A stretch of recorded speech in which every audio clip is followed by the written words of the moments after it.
Hi, I'm Vera Franklin with Word Out Ministry, where our focus is to get out the word to the public regarding beneficial information for the body of Christ in our community. This is a Big Down production. You can catch us live on the following platforms: Apple TV, Roku TV, YouTube, Facebook Live, KMI 2024 ORG, Cross TV, Apple iPhone app, and the Android app. You can always also watch us on KMI USA app and YouTube on the Jerry Green channel. Now I'd like to introduce my guest for today, LaShonda D. Howard, and she's the candidate running for political office for the mayor of the town of Hamden, Connecticut. Welcome to Word Out Ministry. Thank you, and thank you for having me. I'm excited. Right, so this is a Democratic primary election, and the vote will be taking place on September 9th. And let's start with a little history about yourself.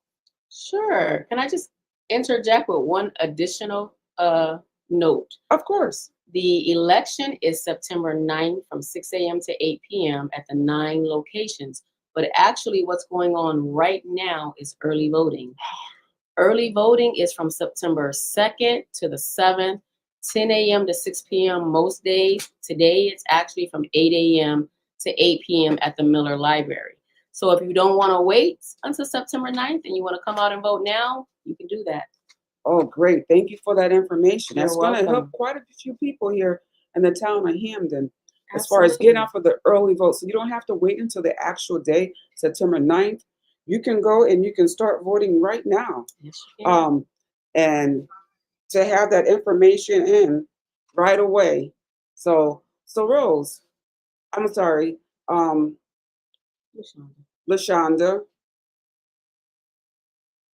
give me some more information about yourself. Sure, I'll give you some background information. I am originally from Jacksonville, Florida. I was raised all over the world because my father is a military vet. Wow. I am also a veteran of the United States Navy, and that's what brought me to Connecticut. I've lived in Hamden for about 8 years now. I lived in New Haven for 14 years prior to moving to Hamden. And I moved to Hamden because I wanted a family-friendly environment. I wanted great schools for my future children, and I wanted a more suburban feel. And I found that in Hamden, and I grew to love Hamden. Background information, I am a Bachelor of Science degree in criminal justice with emphasis on corrections, a Master of Public Policy and Administration. So I went to school to implement policy, and I currently do that now as the Registrar of Voters. I'm the first person of color to be elected to the Register of Voters in the town of Hamden. Over 14,000 people voted for me. So if you voted in 2022, you probably voted for me too and didn't even know it. Wow. It's what I often say to people. Wow, great. Yes. So your Navy vet, you are the first Black. Oh my goodness. Registrar of Voters. What history we have here today, sitting here with us. Yes. Thank you so much for your service. Thank you for your service, not only as a Navy vet, but also already to the town of Hamden. Absolutely. So thank you for sharing that information about yourself. So you said you're a professor. Yes. So I had taught for a few years at Naugatuck Valley Community College. I taught criminal law and local government. So I've always had a passion for government, a passion for politics. And now I'm actually in one of those roles as a public official for the town of Hamden. Excellent. So, Professor, I'm your student, our audience are students. Can you give us a quick course for running for public office in the town of Haven? Let's call it Political Office 101. What do you think? Let's do that. I love it. So please tell our audience some of the requirements for becoming a mayor. Believe it or not, there are no specific requirements to be our mayor. Wow. With the exception that you have to be a resident of the town of Hamden.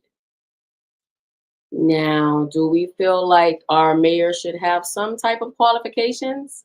I certainly think that we should, as a mayor. I spoke about my formal education as having a master's degree in public policy and administration. And I think it's important that our mayor has some type of formal education that's going to benefit our town. But in addition to that, I have real life work experience.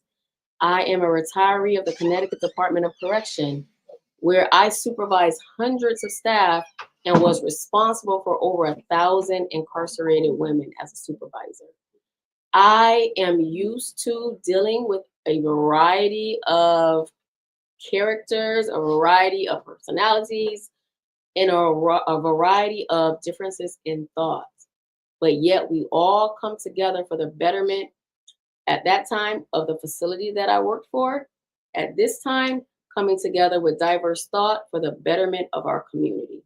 And that's what's important.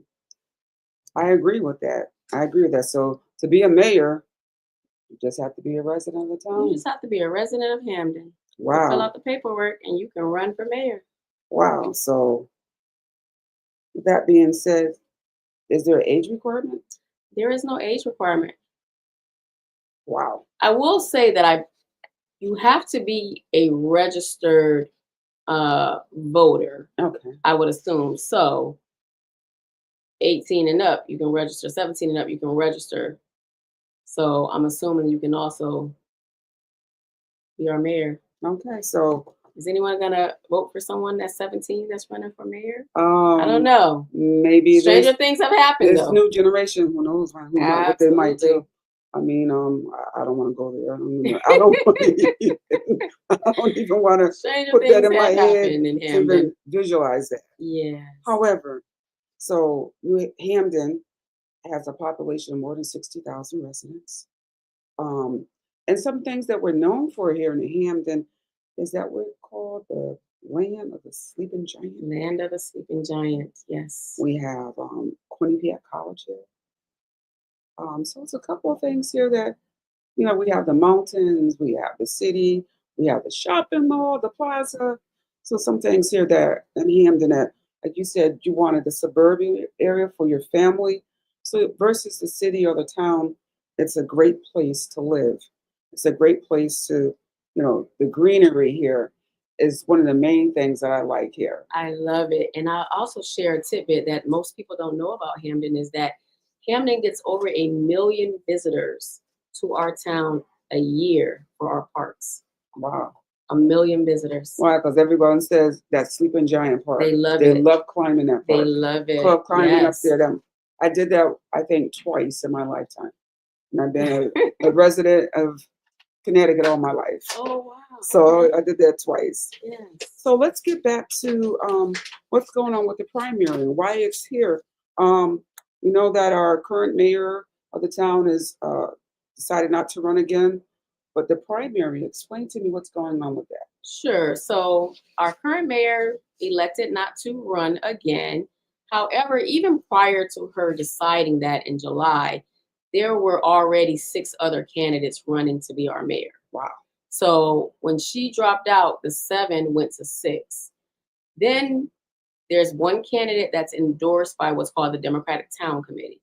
That's 63 people that decide who's going to go on the first row of the ballot. So they endorsed one candidate, but that still left 5 other candidates that wanted to get on the ballot. So how do you get on the ballot? It's called a petition process that actually happens in the Register of Voters office that I supervise. With that process, you have to get 5% of the total voters in whatever affiliation it is. Okay. Right now, we're talking about Democrats. We currently have about 19,000 Democrats. So if you wanted to get on the ballot and you weren't the endorsed candidate, you had to get 965 signatures from Hampden residents that are Democrats. Out of those 6 candidates, 5 of them or 4 of them were able to get those signatures, myself included. And that's how we were able to get on the ballot. So now there are 5 candidates for you to choose from on the ballot. Wow. So remember, we talked about this being politics 101 and how to run Absolutely. for a mayor. Right. So all this information, it wasn't an easy task. It was not an easy We had to get task. 900, over 1,000 votes, registered, signed. We had to go knocking on doors in different places to get signatures just to be on the primary and to be counted on that vote. Absolutely. That's quite a bit. It is a lot. And I'm thankful for each and every person that signed my petition. And I'm also thankful for my team because I couldn't have done it without them. There's no way I could have gotten 965 signatures by myself. So with an amazing team that reached out to the community, got those signatures, and we are on the ballot and we're on row C. Excellent. So that leads to my next question. Why did you decide to run for political office? And who are your team members? You know, there's a number of reasons why I decided to run, but I'll start off with saying this. Initially, I did not have plans on being Hamden's mayor, although I'm well qualified. I reached out to the current candidates that were already out, and I sat down with each of those candidates at the time for about 2 hours, and I wanted to hear their vision for Hamden and what their policies were.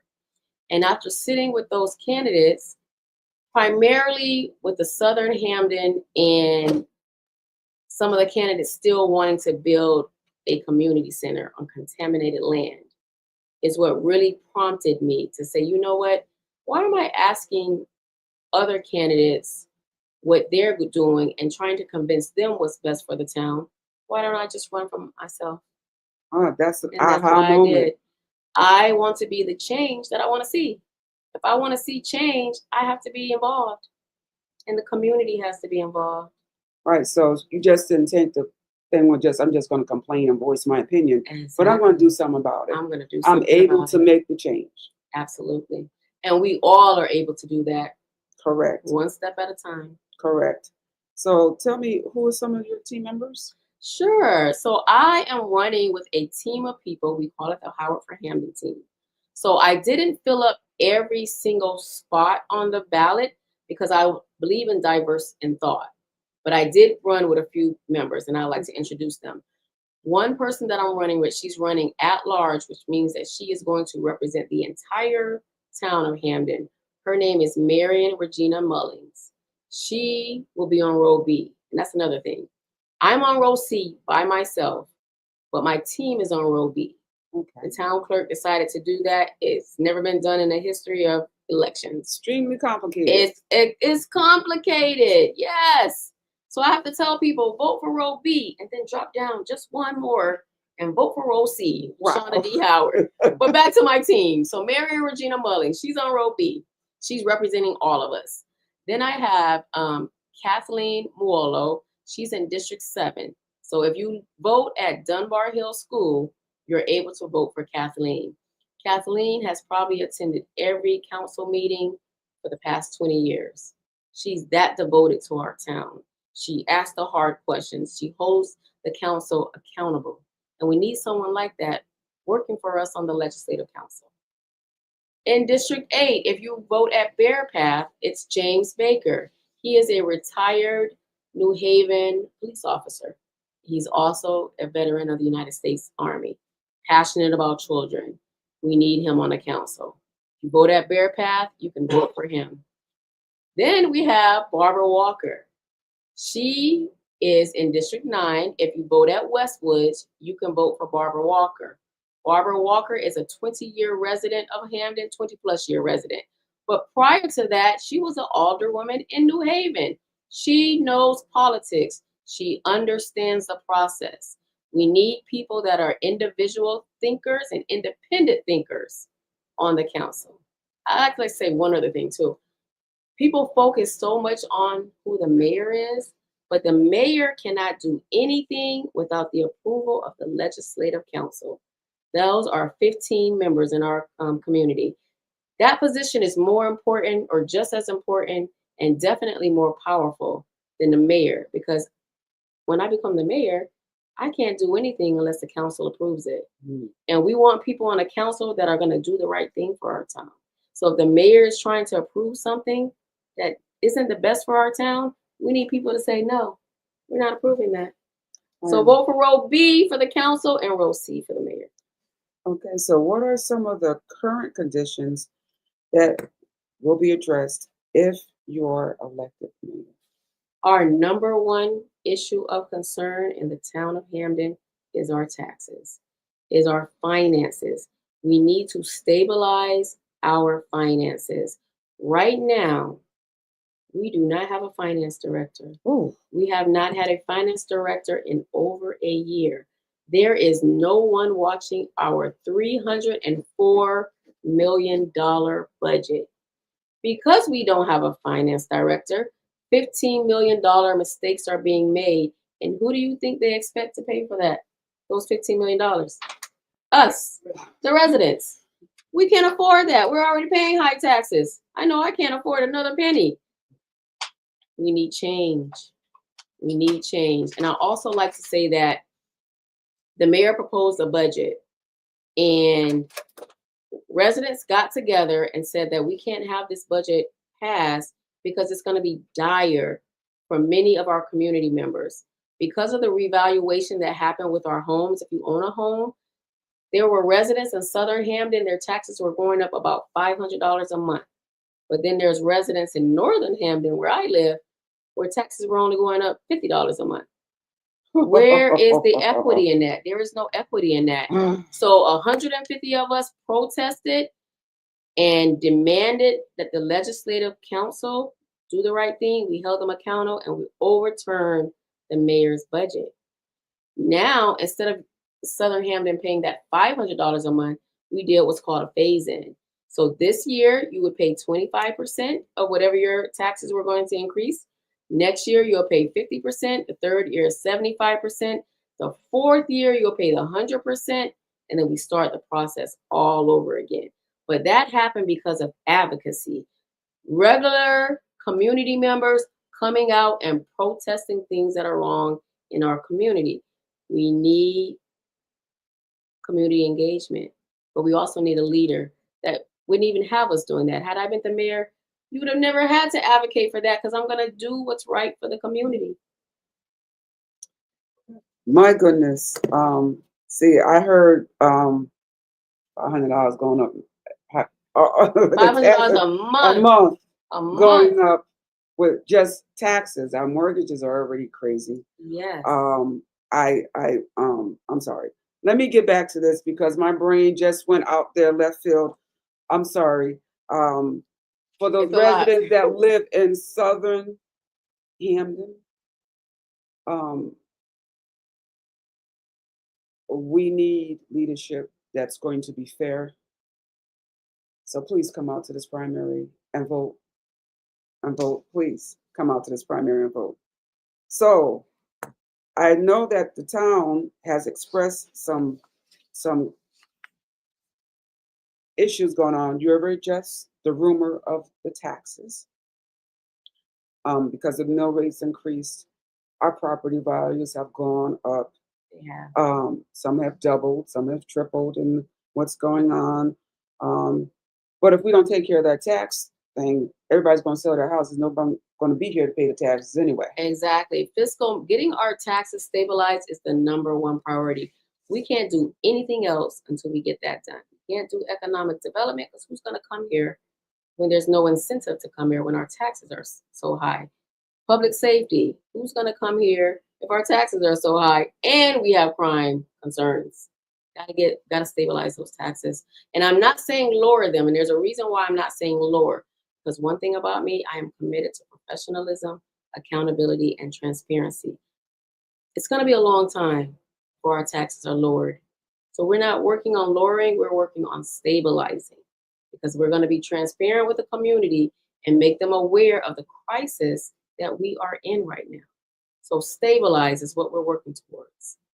Okay, so we touched on what's going on in the town here. The main concern of the residents are taxes. The next one was some of the crime issues that are going on.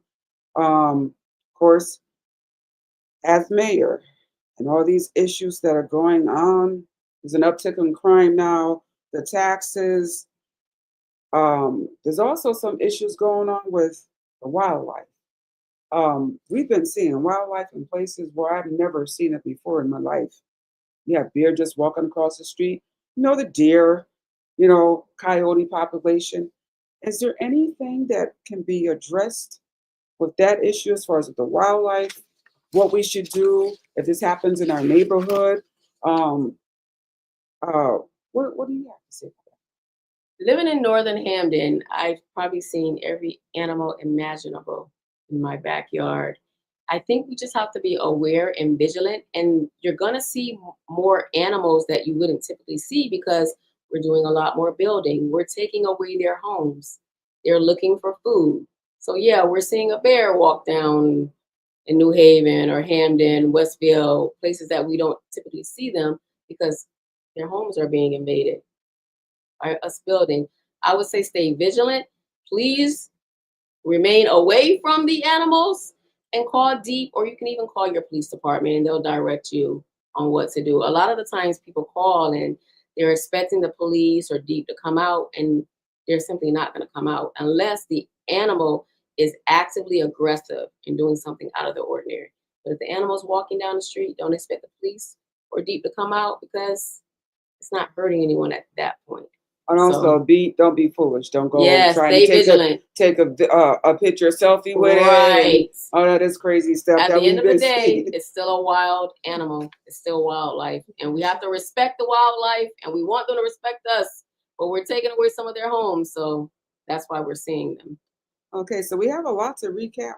So where can we reach you on social platforms? If you want to reach you, if you want to talk to you, if you want to, find out what's going on, where can Sure. we reach you? You can reach me on howardforhamdenmayor.com is my website. Sean Howard is my personal page, but it's open to the public. I'm very transparent. You can see everything I'm doing. And I also have a political page, which is Howard for Hampden on Facebook and on Instagram. So I'd like to thank you. You took us and you did a great job of taking Thank us through you. Politics 101. Thank you. I I appreciate feel that. like I've been informed some things that I didn't know. Wow, you don't have to just have to be a resident and a voter. Resident, yeah, and a voter. There's no specific age group. You got to get a petition. You got to get all the people here to approve for you Yeah. and sign the petition and get your name on the ballot. Get your group with you. Get associates. Have some great issues. Have some knowledge.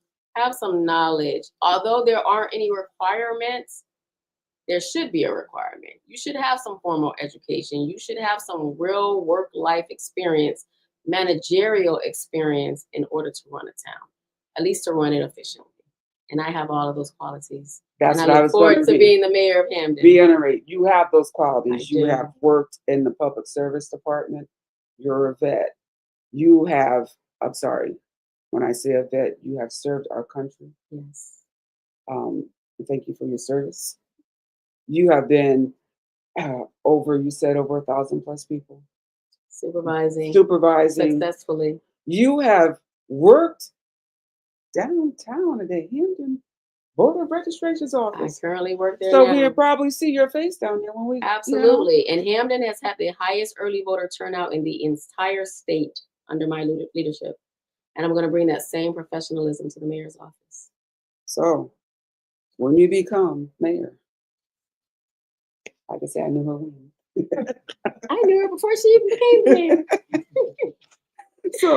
So once again, I mean, all jokes aside now. Yes. Seriously, you can get out for early voting now. Yes, you can. You can go down to the library on Dixwell Avenue. 2901 Dixwell Avenue, Miller Library is where early voting is. It's going to be there until Sunday, 10 a.m. to 6 p.m. And they're open to 8 p.m. tonight if you want to go tonight. Okay, that's early voting. The primary is September 9th. And you go where you will vote for a regular mayor, or you will vote for when the president of the United States, a 4-year term comes up. Go to your voting station there. Right. It's a pleasure to have you here today on Word Out Ministries. Thank you It's so been much. great to be with you, Miss Howard. And we have over here a good friend of ours, Dr. Jerry Green. Would you like to come join us for a moment? Sure. Thank you so much for stopping by. Okay. You know I had to come by for this. Well, hello. How you doing? The God bless you. infamous Mr. Jerry Green. Nice to meet Nice you to meet you in too. person. All right. So thank you so much for stopping by, Mr. Green, Dr. Green, and seeing us and meeting our candidate for mayor in the town of Hamden, Connecticut. I got one question though, because Sure. tomorrow I'm going out of town, but I was invited to a meeting to meet with the police chief of New Haven, Pastor Donald Morris. They're doing a thing because of the violence that's taking place in New Haven, the Yes. shootings. Yes. What is your goal? Is trying to stop some of the violence, even in Hamden. That's the meeting tomorrow's about. How can we stop the violence, where the guns coming from, and what can we do as a community to try to help, with this problem that we have. And what is your Absolutely. So I'll start by saying that I am a 20-year veteran of the Connecticut Department of Correction. I retired as a parole officer in the DUI unit, first and only Black female to do that. I have collaborated with probably every police department in New Haven County. It all starts with conversations. New Haven, Hamden, we need to start having these conversations about our communities. According to Hamden Police, violence is down by 8% in the town of Hamden. But it doesn't matter what the numbers say if the community doesn't feel it. We need to feel safe in our communities. The police need to feel safe when they're going into our communities. All of that starts with conversations. I love to see the police officers more into the community. I believe in a community setting, having those conversations with our youth. It starts with our youth. If we're not talking to our youth, we're not knowing we don't know what's going on in our communities, because they know, they tell you everything that's going to happen before it happens and everything. So most police officers in large police departments, they pay attention more to the youth, and they try to establish those relationships because they tell you what's going on. So it all starts with a conversation. Hamden needs to have that conversation. New Haven youth needs to have that conversation. We need to collaborate because New Haven and Hamden are so close to each other. We get a lot of the feedback. They get a lot of our feedback. Communication is key. We need to start those conversations. All right, thank you so much. So this has all been addressed. Come out. You can do early voting starting now down down on Dixwell Avenue in Hamden at the Middle Library, and September 9th. September 9th. Come out. Let's get on row C for Miss LaShonda Howard. Thank you. And row B for the Howard team for Hamden. Thank you so much. Thank you so much for being with us me. today. I'm pretty sure that our audience have enjoyed our lesson on one-on-one politics from the professor, and the one that's running for mayor. Yes, Miss LaShonda D. Howard, vote row C. Row C. Thank you so much for being here. Thank you for having me. Thank you for tuning in today. Word Out Ministry audience, have a great day. Take care. Bye-bye now.